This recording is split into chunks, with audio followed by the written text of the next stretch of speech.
Hello students, good morning everyone. केम छो बधा? मजामां छो? આપણે પ્રકરણ નંબર 2 સ્ટાર્ટ કર્યું છે।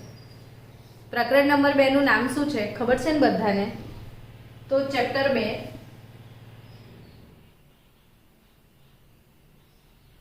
પરમાણુનું બંધારણ।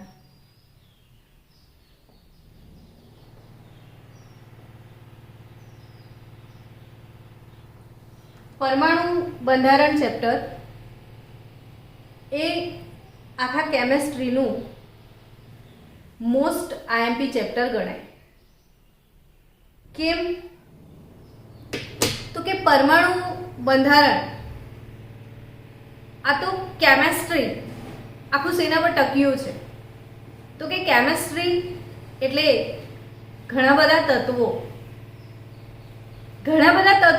બન્યા છે ના, તો કે પરમાણુના। તો દુનિયાનો જે દરેક પદાર્થ છે એનો નાનામાં નાનો કણ છે અને એ પરમાણુ છે।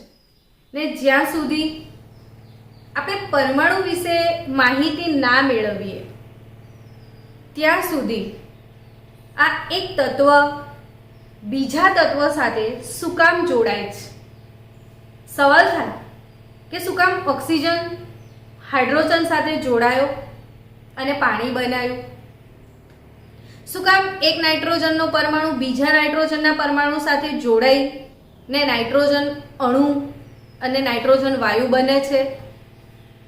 શું કામ ધરતી પર જેટલા તત્વો છે એ બધા એકબીજા સાથે સંયોજાઈને જુદા જુદા અણુઓ બનાવે છે? પરમાણુ વર્ષોથી આટલો બધો સ્થાયી કેમ છે? તો આવા ઘણા બધા જે પ્રશ્નો છે, આ પ્રશ્નોનો સોલ્યુશન એ આપણે જોઈતું હોય તો પરમાણુના બંધારણ વિશે જાણવું જ રહ્યું। એટલે મોટા ભાગના વૈજ્ઞાનિકોને આ પ્રશ્ન સતાવતો હતો કે પરમાણુનું બંધારણ કેવું હશે, અને એ જાણવા માટે કંઈ પણ વસ્તુ સાયન્સમાં તમને જાણવી છે તો એના માટે શું કરાય? તો કે પ્રયોગો કરાય। આપણે સાયન્સની અંદર જેટલા પણ સિદ્ધાંતો છે, જેટલા પણ નિયમો છે, આ સિદ્ધાંતો અને નિયમો ક્યાંથી આવ્યા? તો પ્રયોગો પરથી આવ્યા। એટલે કોઈ પૂછે તમને બેટા શું લીધું, તો તમે એમ કહેશો સાયન્સ। ત્યારે તમને કોઈ એમ ક્વેશ્ચન પૂછે કે વોટ ઇઝ સાયન્સ, તો ત્યારે આન્સર આપજો કે science is nothing but an experimental fact. Science કશું જ નથી, એક પ્રાયોગિક હકીકત છે।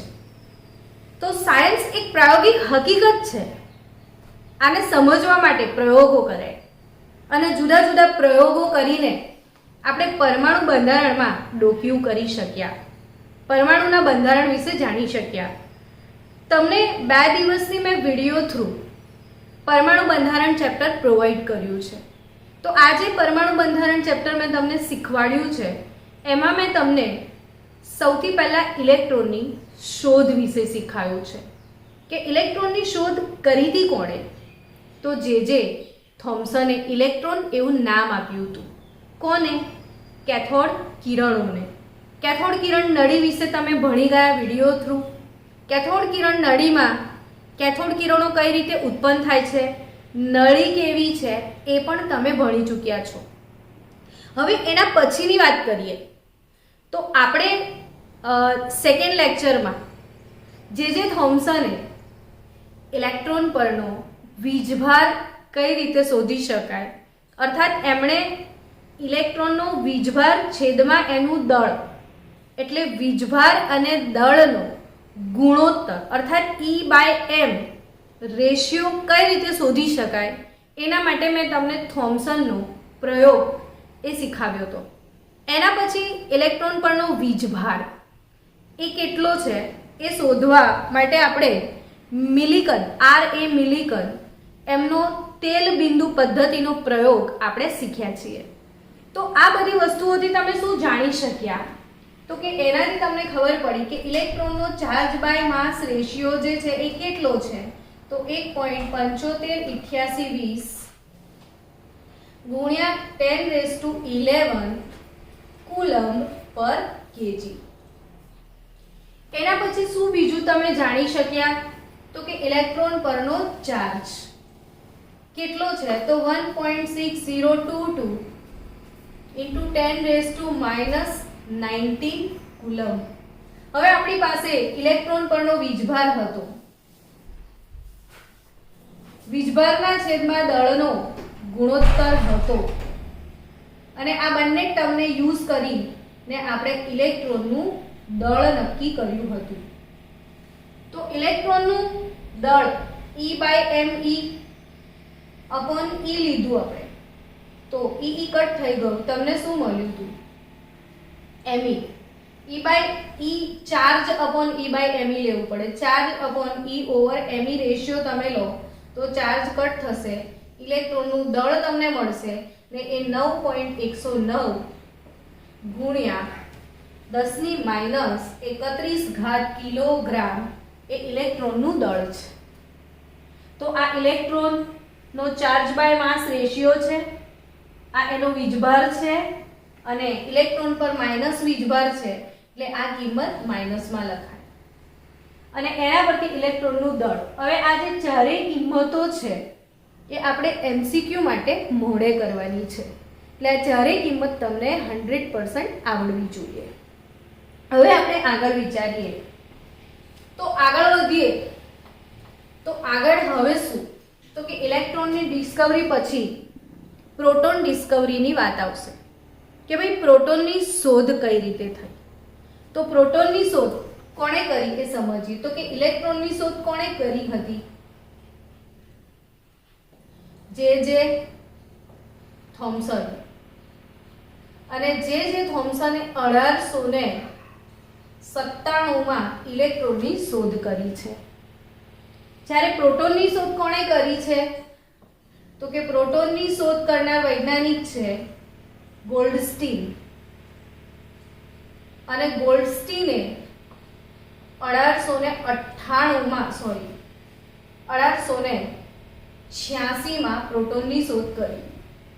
ટૂંકમાં 86 + 11 કરો તો તમને 97 મળશે. અર્થાત કે પ્રોટોનની શોધ થયા પછી 11 વર્ષ પછી કોની શોધ થઈ, ઇલેક્ટ્રોનની.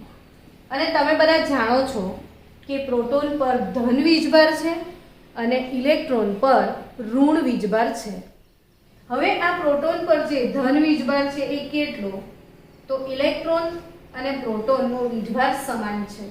આ -1.6022 into 10⁻⁻19 કુલમ્બ છે, તો આ પણ એટલો જ છે, પણ આ માઇનસ છે તો આ પ્લસ છે, +1.6022 into 10⁻⁻19 કુલમ્બ જેટલો જ છે.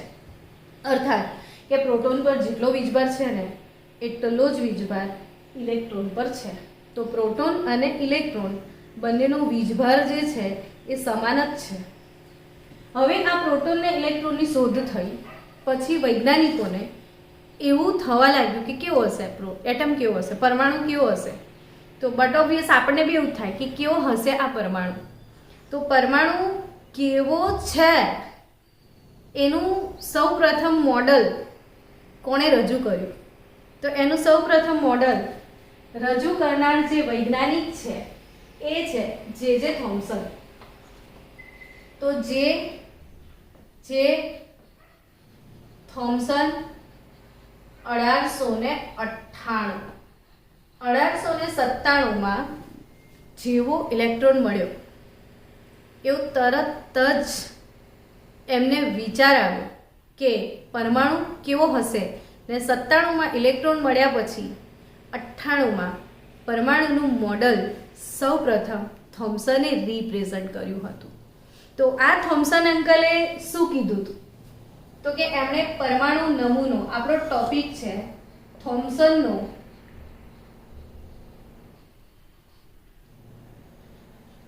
પરમાણુ નમૂનો. અને આ થોમ્સનનો જે પરમાણુ નમૂનો છે એ શું છે તો કે એમણે પરમાણુને વોટરમેલન સાથે સરખાવ્યું. વોટરમેલન એટલે શું તો તરબૂચ. અને આ તરબૂચ મોડલ અથવા વોટરમેલન મોડલ અથવા આ મોડલને પ્લમ પુડિંગ અથવા રાઈસન પુડિંગ એટલે રેઝન પુડિંગ, પ્લમ પુડિંગ યા તો વોટરમેલન આવું કહી શકાય. તો આ જે થોમ્સનનો જે પરમાણુ નમૂનો છે એને વોટરમેલન અથવા પ્લમ પુડિંગ અથવા રેઝન પુડિંગ આવું કહેવાય છે. હવે આપણે આગળ વધીએ કે આ તરબૂચ અને પરમાણુ શું સિમિલારિટી. તરબૂચ આવું કેવું તો કે તમે તરબૂચને વચ્ચેથી કાપો તો તમને શું મળે તો કે તરબૂચને વચ્ચેથી કટ કરો તો આખું તરબૂચ ભરેલું ભરેલું હોય. જેમ કે તમે કેપ્સિકમને કાપો તો અંદરથી કેવું હોય તો કે ખાલી ખાલી હોય, અને તરબૂચને કાપો તો કેવું લાગે તો કે ભરેલું ભરેલું લાગે. એટલે એનો મતલબ એમ કે તરબૂચનો જે પિંક પિંક પેલો જે પલ્પ હોય છે, અંદરનું જે મટીરિયલ છે એ આખા તરબૂચમાં સમાન રીતે વિતરિત થયેલું છે, સમાન રીતે ફેલાયેલું છે. એમ આખા પરમાણુનો જે માસ છે એ સમાન રીતે અંદર ફેલાયેલો છે, આવું થોમ્સને કીધું હતું. તો થોમ્સનના પરમાણુ નમૂના પ્રમાણે આપણે વાત કરીએ તો થોમ્સનના પરમાણુ નમૂના પ્રમાણે શું કહી શકાય કે સૌથી પહેલા થોમ્સને એક સારું કામ શું કર્યું હતું કે આ પરમાણુનું ડાયામીટર એટલે 10⁻10 મીટર સાઇઝ ધરાવતા પરમાણુ હોય છે એ એમણે કીધું હતું. એટલે સૌથી પહેલા તો એમણે શું કામ કરી આપ્યું આપણને કે એની જે રેડિયસ છે, પરમાણુની રેડિયસ, ત્રિજ્યા, રેડિયસ એટલે શું ત્રિજ્યા, અને પરમાણુ ત્રિજ્યા કેટલી શોધીને આપી હતી 10⁻10. આ પરમાણુ ત્રિજ્યા છે 10⁻10 જે કોણે શોધી આપી હતી આપણને જે થોમ્સને. ને એક સારું કામ કર્યું હતું, આપણને પરમાણુનું કદ ખબર પડી ગઈ હતી. હવે આખું દ્રવ્ય પરમાણુમાં ફેલાયેલું છે, બરાબર. આ દ્રવ્યની હું વાત કરું તો બધાએ એમને ક્વેશ્ચન પૂછ્યો કે ભાઈ આમાં પ્રોટોન અને ઇલેક્ટ્રોન ક્યાં છે, તો એનો આન્સર શું આવ્યો કે પ્રોટોન ક્યાં છે, ઇલેક્ટ્રોન ક્યાં છે.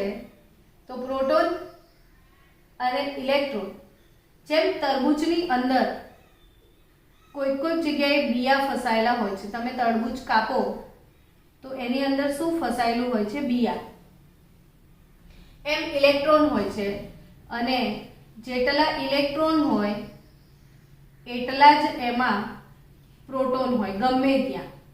સૌથી પહેલા પરમાણુનો આવો મોડેલ રજૂ થયેલો. તમને ખબર છે કે પરમાણુ આવો નથી, પણ આ રજૂઆત કરી હતી કોણે થોમ્સને. જ્યારે કશું જ ખબર નહોતું ત્યારે સૌથી પહેલું મોડેલ આ ટાઈપનું આવ્યું હતું પરમાણુ માટે કે પ્રોટોન ને ઇલેક્ટ્રોન છે ક્યાં, તો જેમ તરબૂચની અંદર અલગ અલગ જગ્યાએ બિયા ફસાયેલા છે એમ પ્રોટોન અને ઇલેક્ટ્રોન ફસાયેલા છે. હવે પ્રોટોન પર જેટલો ધન વીજભાર છે ઇલેક્ટ્રોન પર એટલો જ ઋણ વીજભાર છે. ધન વીજભાર બરાબર ઋણ વીજભાર, અર્થાત કે જેટલો પ્રોટોન છે એટલા જ ઇલેક્ટ્રોન હોય, એટલે જેટલો ધન એટલો જ ઋણ. એટલે પરમાણુ વીજભારની દ્રષ્ટિએ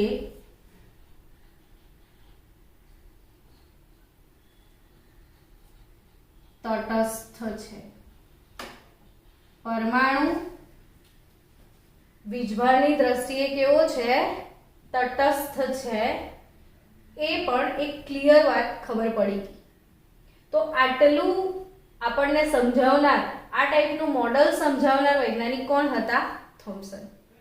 હવે આ મોડલ આવ્યું જ્યારે કશું જ ના હોય અને અચાનક કોઈ નવી થિયરી આવે તો બધાને મજા પણ આવે અને ગમે પણ ખરી. તો દરેકને આ થિયરી પસંદ આવી, ગમી હતી, બધાએ એપ્રિશિએટ પણ કરી હતી ને સ્વીકારી પણ હતી. બટ આવું પરમાણુ મોડેલ મૂક્યા પછી બીજું એક પ્રયોગ કરવામાં આવેલો. કોના દ્વારા? તો કે થોમ્સન પછી તરત પરમાણુના મોડેલ વિશે વધારે ખાતરી મેળવવા માટે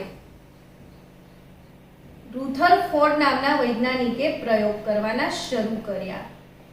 તો રુથરફોર્ડનો પરમાણુ નમૂનો હવે આપણે ભણીએ. તો રુથરફોર્ડનો પરમાણુ નમૂનો શું કહે છે એ સમજીએ. હવે જો રુથરફોર્ડની વાત આવે તો રુથરફોર્ડ અને તેમના બે વિદ્યાર્થીઓ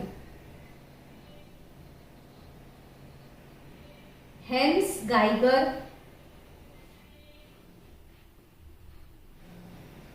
અને અર્નેસ્ટ માસ્ડર. હેન્સ ગાઇગર અને અર્નેસ્ટ માસ્ડર આ રુથરફોર્ડના બંને વિદ્યાર્થીઓએ સોનાની પાતળી બરફ પર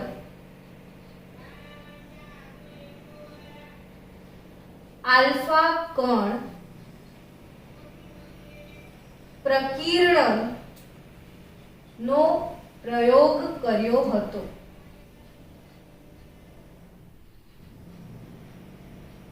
સોનાની બરફ પર આલ્ફા કણ પ્રકીર્ણનનો પ્રયોગ કર્યો હતો. હવે આ પ્રયોગ, કોઈ પણ પ્રયોગ શેના માટે થાય? તો કે કશુંક જાણવા માટે થાય. પ્રયોગ થાય તો એના 3 તબક્કા છે કે કોઈ પણ પ્રયોગમાં એક હેતુ હોય છે. હેતુ પછી આખો પ્રયોગ કરવામાં આવે. પ્રયોગ પછી એના અવલોકનો નીકળે અને અવલોકની પછી છેલ્લે શું નીકળે? તો તારણો નીકળતા હોય છે. એટલે કોઈ પણ પ્રેક્ટિકલ આપણે કરીએ તો એનો કંઈ ને કંઈ હેતુ હોય છે. રુથરફોર્ડનો હેતુ હતો કે ખરેખર પરમાણુ વોટરમેલન જેવો છે કે નહીં, એમને ડાઉટ કર્યો. એટલે એમનો એમ હતો કે પરમાણુ વોટરમેલન જેવો છે કે નહીં એ એમને જાણવું હતું. એ જાણવા માટે એમણે જે પ્રયોગ કર્યો એ પ્રયોગ જે છે એ પ્રયોગ પહેલા આપણે શીખીએ, પછી એના અવલોકનો જોઈએ ને અવલોકનો જોયા પછી આપણે એના તારણો તરફ જઈએ. તો આપણે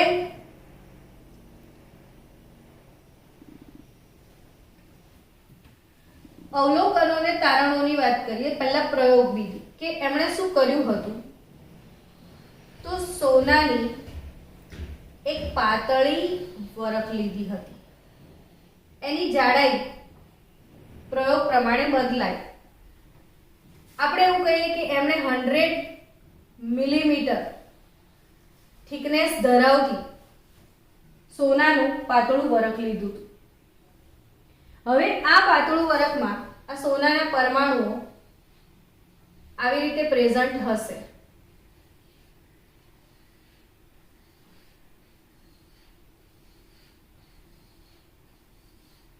હવે આ જે પરમાણુઓ સોનાના છે એના પર એમણે શું બોમ્બાર્ડ કર્યું હતું? તો આલ્ફા કણ. આ આલ્ફા કણ ધરાવતો સોર્સ છે, એટલે કે એનું પ્રાપ્તિ સ્થાન છે, સ્ત્રોત જેને કહેવાય આલ્ફા કણનો. તો આલ્ફા કણનો સ્ત્રોત શું હતો? તો કે કોઈ રેડિયો એક્ટિવ તત્વ હશે. અહીંયા પોલોનિયમ એમણે લીધું હતું. રેડિયો એક્ટિવ તત્વ એટલે શું? થોડુંક આપણે એ પણ સમજી લઈએ કે રેડિયો એક્ટિવ તત્વ કોને કહેવાય. તો કે જેના ન્યુક્લિયસ, તમને ખબર છે કે ન્યુક્લિયસની અંદર શું હોય? તો કે પ્રોટોન હોય અને ન્યુટ્રોન હોય. હવે એવા તત્વો કે જેમાં બહુ બધા પ્રોટોન તમને યુરેનિયમની વાત કરું તો યુરેનિયમની અંદર 92 પ્રોટોન અને 143 એમાં ન્યુટ્રોન છે. હવે આટલા નાના ન્યુક્લિયસમાં આટલા બધા પ્રોટોન અને ન્યુટ્રોન હોય તો શું સીન થાય? તો કે એક રૂમ છે, 50ની કેપેસિટી છે, 50 બાળકોથી વધારે ના બેસાડાય એવું આપણને ખબર છે, અને આપણે બાય ચાન્સ એમાં 150 બાળકો બેસાડી દઈએ. હવે વિચારો તમે કે 50 બેસાડવાના હતા, 150 બેસાડ્યા તો દફતર લઈને મારામારી થાય ને ક્લાસનો એવો સીન હોય કે અડધાના દફતર આમ બહાર પડ્યા હોય, અડધાની બુક્સ આમ બહાર પડ્યા હોય, અડધાના કપડાં ફાટી ગયા હોય ને એટલા છોકરાઓ ઝઘડે અને આખો રૂમ અસ્થાયી થઈ જાય. એવું સેમ કે ભાઈ પરમાણુની સાઇઝ વધે, દેટ ઇઝ ઓકે, પણ ન્યુક્લિયસની સાઇઝ થોડી ના વધે. ન્યુક્લિયસ તો એવડું જ રહે છે ને એમાં ધીરે ધીરે પ્રોટોન અને ન્યુટ્રોન વધતા જાય ને ઘણા બધા પ્રોટોન ને ન્યુટ્રોન આવી જાય ત્યારે એટલી નાની જગ્યામાં એ લોકો રહી નહીં શકતા, એટલે આખો પરમાણુ અસ્થાયી થઈ જાય છે. અને અસ્થાયી થઈ જાય તો બ્લાસ્ટ થાય, અંદરથી પ્રોટોન, ઇલેક્ટ્રોન, ન્યુટ્રોન આ બધું બહાર આવવા લાગે, અને એ જે બહાર આવવા લાગે છે એ વિકિરણો બહાર આવે છે. પ્રોટોનથી બનેલા કિરણો આલ્ફા કિરણો, ઇલેક્ટ્રોનના બનેલા કિરણો બીટા કણો, અને ન્યુટ્રોન તટસ્થ છે એટલે ગેમા વિકિરણો બહાર આવવા લાગે. તો આ જે વિકિરણો બહાર આવવા લાગે છે એ જ ઘટનાને રેડિયો એક્ટિવિટી કહેવાય. કે કોઈ તત્વ છે એનો પરમાણુ અસ્થાયી થઈ જાય અને એમાંથી જુદા જુદા વિકિરણો બહાર આવવા લાગે, આલ્ફા બીટા ગામા. આ ઘટના જે છે એને રેડિયો એક્ટિવિટી કહેવાય. અને જે તત્વોમાંથી આવું રેડિયેશન થાય, જે તત્વોમાંથી આવા વિકિરણો બહાર આવવા લાગે, જેનો પરમાણુ અસ્થાયી બની જાય, આવા તત્વને રેડિયો એક્ટિવ તત્વ કહેવાય. હવે આ રેડિયો એક્ટિવ તત્વોની આપણે વાત કરીએ તો એવો જ પોલોનિયમ, યુરેનિયમ પછીના ઘણા બધા તત્વો રેડિયો એક્ટિવ છે.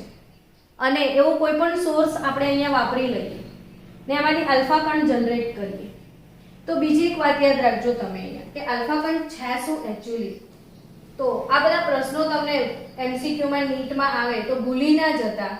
આલ્ફા કણ એ સતત ઘૂમતા હિલિયમના ન્યુક્લિયસ છે.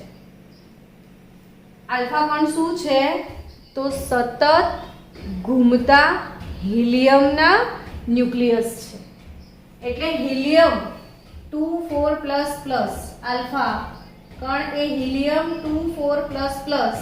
આ ખાસ યાદ રાખજો, અહીંયા આનો વીજભાર +2 છે એટલે આલ્ફા કણ ધન વીજભારિત કણ છે. આ ધન વીજભારિત વિકિરણો છે, બરાબર. એનો પરમાણુ ક્રમાંક હિલિયમનો 2 છે, એનો પરમાણુ દળાંક 4 છે ને એનો વીજભાર +2 છે. હવે આવા આલ્ફા કણોને બોમ્બાર્ડ કરવામાં આવે છે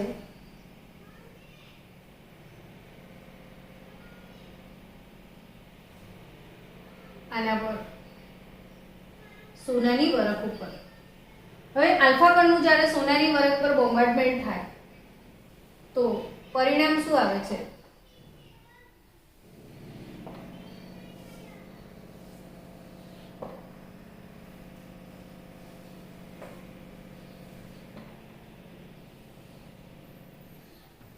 આ ટાઈપના પરિણામો આવ્યા. ચલો હવે આપણે આ જે પ્રયોગ કર્યો એના અવલોકનો શું આવે છે? સ્ટુડન્ટ તમે ચિંતા ના કરતા, આજે આપણો લાઈવ લેક્ચર છે એનું વિડીયો રેકોર્ડિંગ પણ ચાલે છે. એટલે અગર તમને થોડું બ્લર દેખાય છે, નથી બરાબર જોવાઈ રહ્યું તો don't worry. After that lecture હું સાંજ સુધીમાં તમને આ રેકોર્ડેડ વિડીયો પણ મોકલી આપીશ. એટલે આપણા લેક્ચર હવે લાઈવ પ્લસ રેકોર્ડિંગ સાથે જઈ રહ્યા છે. એટલે લાઈવ લેક્ચરનો રેકોર્ડિંગ લેક્ચર પણ તમને મળી જશે. એટલે કદાચ જો તમારે નેટમાં કંઈ ઇશ્યુ આવી રહ્યા છે તો ડઝન્ટ મેટર, બહુ ટેન્શન ના લેશો. તો આપણે અવલોકનોની વાત કરીએ છીએ કે શું અવલોકનો આવ્યા. તો જ્યારે આ સોનાની વરખ પર આલ્ફા કણો પછાડવામાં આવ્યા તો આલ્ફા કણ પછાડવાથી થયું શું કે ભાઈ મોટા ભાગના આલ્ફા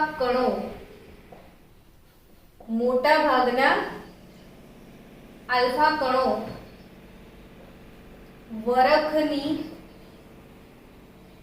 આરપાર પસાર થઈ ગયા. આનો મતલબ એવો થયો કેટલા, તો કે આ જે થિકનેસ છે એના હિસાબથી હોય એ રેશિયો. ધારો કે એ રેશિયો જેવી જેવી જાડાઈ એવો એવો ગુણોત્તર આ બદલાય, પણ હું તમને અત્યારે એક રેશિયો આપું છું 100 mm થિકનેસ પર કે અહીંયા 1:20,000, અર્થાત કે જ્યારે 20,000 કિરણો સીધા સીધા નીકળી જતા ત્યારે કોઈ એકાદ એમાંથી પરાવર્તન પામતું હતું, બાકી 20,000 સીધા સીધા જતા રહેતા હતા. હવે કોઈ વસ્તુ સીધી સીધી કેમ જતી રહે એ આપણે તારણોમાં સમજીએ. પહેલા આપણે આ જે અવલોકનો છે એની વાત કરી લઈએ. તો મોટાભાગના આલ્ફા કણો વરખની આરપાર પસાર થઈ ગયા. બીજું શું રીઝન છે, તો કે મોટાભાગના આલ્ફા કણો વરખની આરપાર પસાર થઈ ગયા. કેટલાક આલ્ફા કણો પરાવર્તન પામ્યા,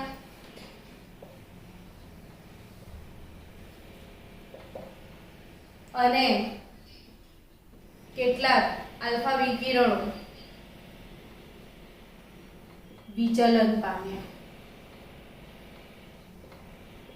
એટલે માર્ગ પરથી ભ્રમિત થયા. જો આને વિચલન કહેવાય છે. આ ઘટના પરાવર્તન છે. આ બાકીના આર પર પસાર થઈ ગયા છે. તો આ જે ઘટના છે આ આર પાર મોટાભાગના પસાર થઈ ગયા. કેટલાક આલ્ફા કણો પરાવર્તન પામ્યા, કેટલાક આલ્ફા કણો વિચલન પામે છે. હવે આ જે મોટાભાગના આલ્ફા કણો વરખની આરપાર પસાર થઈ ગયા, કેટલાક આલ્ફા કણો પરાવર્તન પામ્યા અને કેટલાક આલ્ફા કણો વિચલન પામ્યા. હવે આ અવલોકનો પરથી તારણો શું નીકળે છે? તો અવલોકનો પરથી જો આપણે તારણોની ચર્ચા કરીએ તો તારણો કે આ આલ્ફા કણો આર પાર પસાર થઈ ગયા તો એનું તારણ શું નીકળે? તો કે જે આર પાર પસાર થઈ ગયા એનું જે તારણ છે એ તારણ એવું નીકળે કે પરમાણુમાં કશું છે જ નહીં. કશું હોતું તો રોકાતા, પણ કશું નથી એટલે સીધા સીધા નીકળી ગયા. તો એનું તારણ એવું આવ્યું કે પરમાણુ પોલો છે, કશું છે જ નહીં. આપણે થોમ્સન અંકલે તમને તરબૂચ ખવડાવ્યું, એમણે એવું કીધેલું કે પરમાણુ તરબૂચ જેવો છે, પણ આ ભ્રમણા હતી એમની. આખું એમનું મોડલ અહીંયા ખોટું સાબિત થાય છે કે ખરેખર પરમાણુ તરબૂચ જેવો નથી, કેપ્સિકમ જેવો છે. કેપ્સિકમ બહારથી ગોળ દેખાય ખરું, પણ જ્યારે એને તોડવામાં આવે કે જ્યારે એને કાપવામાં આવે, તોડવામાં આવે અથવા એને કાપવામાં આવે તો એનું પરિણામ શું આવે છે? એક મિનિટ. તો એને તોડવામાં આવે યા તો કાપવામાં આવે કેપ્સિકમને, તો અંદર કશું નીકળતું જ નથી, અંદર સાવ પોલું છે. એમ પરમાણુ પોલો છે એવું તારણ એનું નીકળે છે. બીજું તારણ શું નીકળશે? તો કે કેટલાક આલ્ફા કણો પરાવર્તન પામ્યા. એનો અર્થ એવો થયો કે જ્યારે આલ્ફા કણ આવ્યું ત્યારે કશુંક તો એવું હેવી અને મજબૂત વસ્તુ છે કે જેણે એને આરપાર પસાર થવા દીધું નહીં. આ દેખાય છે કે આ પરમાણુ કરતાં ઘણું નાનું કશુંક વચ્ચે હોવું જોઈએ જે એને જવા નથી દેતું. એને એમણે ન્યુક્લિયસ નામ આપ્યું. એટલે બીજું તારણ એવું નીકળ્યું કે પરમાણુની મધ્યમાં કશુંક એવું હાર્ડ વજનદાર વસ્તુ છે જે તેને પરાવર્તિત કરે છે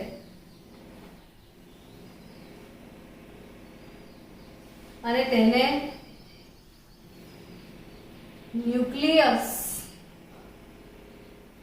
એવું નામ આપવામાં આવ્યું. તેને શું નામ આપવામાં આવ્યું? ન્યુક્લિયસ. અને ત્રીજું તારણ કે શા માટે આ કિરણ પરમાણુની એકદમ નજીક આવે છે, આ પરમાણુની ઉપર નથી અથડાતો. આ પરમાણુથી દૂર હતો એટલે આરપાર નીકળી ગયો, પણ જે એની ક્લોઝ કર્યું અને તરત એને કોઈ હિટ કર્યું, કોઈ લાત મારી, તો આ અહીં આમ આમ આવી રહ્યું છે, અચાનક શું થાય છે? આમ આવે છે, અચાનક શું થાય છે કે એ વળી જાય છે. તો એના પરથી સાબિત થયું કે જે આલ્ફા કણો છે એ તો તમને ખ્યાલ જ છે, મેં લખેલું જ છે કે આ પાર્ટી ધન વીજભારિત છે. હવે એ અહીં આવે છે ને અચાનક આવી કોઈ ઘટના બને છે, અર્થાત કે બંને વચ્ચે અપાકર્ષણ થયું. તો આ અપાકર્ષણ થવાનું કારણ શું છે? આ બંને વચ્ચે અપાકર્ષણ થવાનું કારણ એ નીકળ્યું કે ન્યુક્લિયસ ધન વીજભારિત છે.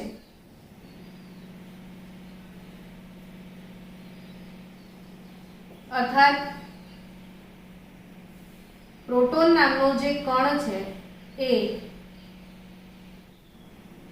ન્યુક્લિયસમાં છે. પ્રોટોન નામનો જે કણ છે એ શેમાં છે?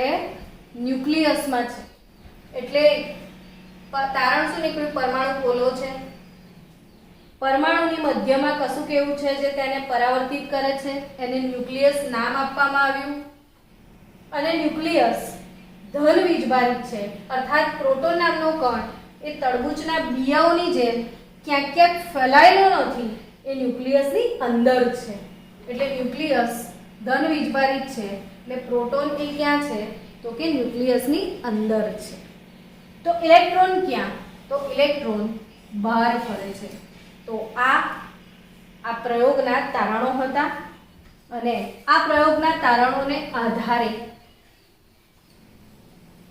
રુથરફોર્ડે પરમાણુનું મોડેલ સજેસ્ટ કર્યું. એ આપણે સમજીએ.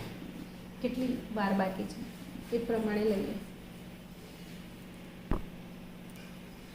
ચલો, તો હવે રુથરફોર્ડે આ પ્રયોગોના તારણોને આધારે પરમાણુનું મોડેલ કેવું છે એવું સમજાવ્યું. તો કે એમણે એવું કીધું પરમાણુ ગોળ દડા જેવો છે, પરમાણુ અંદરથી પોલો છે અને સૌપ્રથમ ન્યુક્લિયસ એવું નામ આપનાર વૈજ્ઞાનિક રુથરફોર્ડ હતા.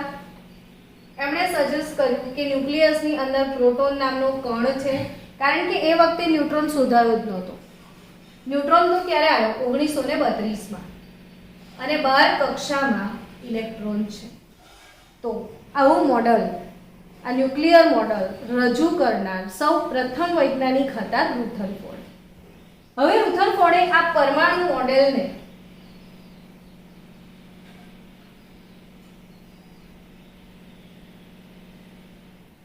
સોલર સિસ્ટમ સાથે સરખાવ્યું. સૂર્યમંડળ જેને કહેવાય, સોલર સિસ્ટમ એટલે આપણે વાત કરીએ તો સૂર્યમંડળ સાથે સરખાવ્યું. કઈ રીતે આને સૂર્યમંડળ સાથે સરખાવ્યું? તો સમજો કે અહીંયા વચ્ચે સન હોય છે, આજુબાજુ કક્ષા છે, કક્ષામાં ઇલેક્ટ્રોનની જેમ પૃથ્વી છે, અર્થ, એટલે આ સન, આ અર્થ. સન અને અર્થ, સૂર્ય અને પૃથ્વી વીજભાર રહિત કણો છે. એમના પર કોઈ ધન વીજભાર કે ઋણ વીજભાર નથી. તો પછી આ સૂર્ય પૃથ્વીને કઈ રીતે પકડી રાખે છે? તો કે આ બંને વચ્ચે, આ બંને એકબીજાને પકડી રાખે છે એના માટે જવાબદાર બળ ગુરુત્વાકર્ષણ બળ છે. સૂર્ય પૃથ્વીને કયા બળથી પકડી રાખે છે? ગુરુત્વાકર્ષણ બળથી પકડી રાખે છે. તો એમ અહીં પ્રોટોન પર ધન વીજભાર છે અને ઇલેક્ટ્રોન પર ઋણ વીજભાર છે. પ્રોટોન પર ધન વીજભાર અને ઇલેક્ટ્રોન પર ઋણ વીજભાર. તમને ખ્યાલ જ છે કે ધન વીજભાર અને ઋણ વીજભાર બે વિરુદ્ધ વીજભાર કહેવાય. અને બે વિરુદ્ધ વીજભાર વચ્ચે કુલંબિક આકર્ષણ બળ હોય છે. બે વિરુદ્ધ વીજભાર વચ્ચે શું હોય છે? કુલંબિક આકર્ષણ બળ.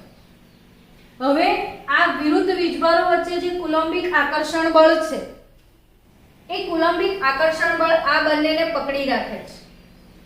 અહીંયા સૂર્ય અને પૃથ્વી વચ્ચે ગુરુત્વાકર્ષણ બળ છે એ બળ આ બંનેને પકડી રાખે છે.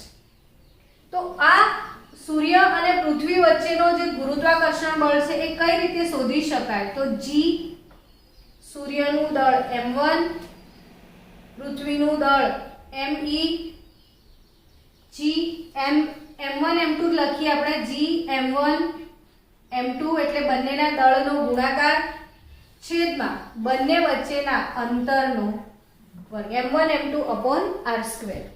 એટલે આ બંને વચ્ચે જે ગુરુત્વાકર્ષણ બળ લાગે છે એ F G સાર્વત્રિક ગુરુત્વાકર્ષણનો અચળાંક છે. m1 બંનેના દળનો ગુણાકાર અને તેમની વચ્ચેના અંતરના વર્ગના વ્યસ્ત પ્રમાણમાં આ ગુરુત્વાકર્ષણ બળ છે. એમ સેમ અહીંયા એમણે કીધું કે આ બંને વચ્ચે જે કુલંબિક આકર્ષણ બળ લાગે છે F એની માત્રા કઈ રીતે ગણી શકાય? તો કે અહીંયા અચળાંક k, પ્રોટોન પર વીજભાર q1, ઇલેક્ટ્રોન પર વીજભાર q2, તો બે વીજભારોનો ગુણાકાર q1 q2 ને બંને વચ્ચેનું અંતર એટલે રેડિયસ r².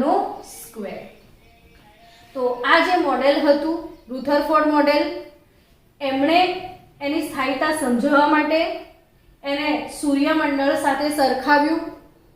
સૂર્યમંડળમાં પૃથ્વીને બે પ્રકારની ગતિ છે.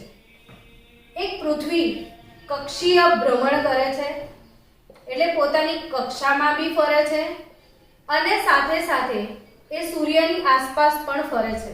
એટલે કક્ષામાં ફરે છે મતલબ સૂર્યની આસપાસ ફરે છે એટલે કક્ષામાં તો ફરે છે, કક્ષીય ભ્રમણ તો કરે છે, પણ જોડે જોડે પોતાની સ્પિન પર ફરે છે એટલે આને સ્પિન ભ્રમણ પણ છે. એમ ઇલેક્ટ્રોનને પણ એવું જ છે. ઇલેક્ટ્રોન આ વર્તુળાકાર માર્ગમાં પરિભ્રમણ કરે છે અને આ વર્તુળાકાર માર્ગમાં પરિભ્રમણ કરે એને કક્ષા એવું નામ આપવામાં આવ્યું. તો ઇલેક્ટ્રોન જે વર્તુળાકાર માર્ગે પરિભ્રમણ કરે છે એને શું કહેવામાં આવ્યું? કક્ષા. અને આ કક્ષામાં જે ઇલેક્ટ્રોન ફરે છે એને પણ બે પ્રકારની ગતિ છે. ઇલેક્ટ્રોનને કક્ષીય ભ્રમણ પણ છે અને સાથે સાથે ઇલેક્ટ્રોનને સ્પિન ભ્રમણ પણ છે.